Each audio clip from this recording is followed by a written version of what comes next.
In a faraway kingdom nestled between rolling hills and sparkling waters lived a beautiful princess. She had kind eyes that twinkled like stars, a heart as pure as gold, and hair the color of ripened wheat that reached down to her ankles. The princess was loved by everyone in the kingdom, from the baker who made her favorite almond cakes to the stable boy who brushed the mane of her beloved horse, Starfire.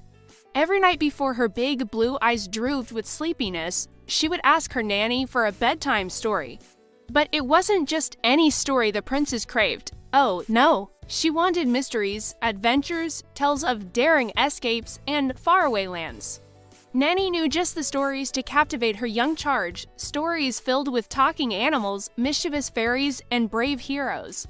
The princess would snuggle deep into her blankets, her eyes wide with wonder as Nanny's voice painted pictures in her mind more vivid than any tapestry. But one night, something extraordinary happened.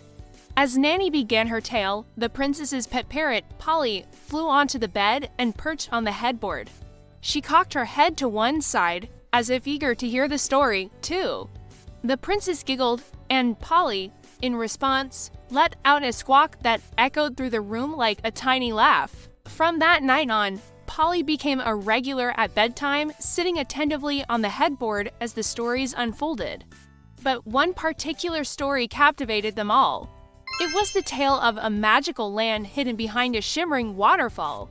In this enchanted realm, the trees whispered secrets to the wind, the flowers sang sweet melodies, and the very stones glittered with an otherworldly glow. A handsome prince from a neighboring kingdom stumbled upon this hidden land, and, with the help of some magical creatures, he uncovered the secrets of its existence.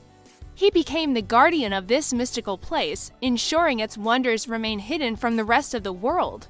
As Nanny told the story, the princess's eyes shone with excitement. Could there really be a secret land hidden somewhere, waiting to be discovered?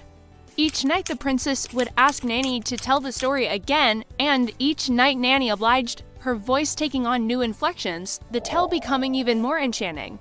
One night, as the story reached its climax, a strange sound filled the room. It was a soft, rhythmic tapping, like someone or something trying to get in. The princess and Nanny froze, their eyes wide with surprise. Polly, the parrot, let out a sharp squawk and flew off the headboard, fluttering around the room in a panic. "Don't be afraid," Nanny said, her voice soothing the princess's sudden fright. "It's just the wind." But as the tapping continued, growing louder and more insistent, Nanny's voice took on a shaky tone. The princess, gripping the blanket tightly, peeked over the edge of the bed to see what was happening. And there, outside on the window ledge, stood a tiny figure, no bigger than her thumb. It was a miniature version of the handsome prince from the story, complete with a tunic, breeches, and a feathered cap. In his hand, he held a tiny sword, which he raised in the air and shouted, "Open the door, princess." "I've come to rescue you," the princess and Nanny stared at each other in disbelief. Was this a figment of the imagination? A dream within a dream?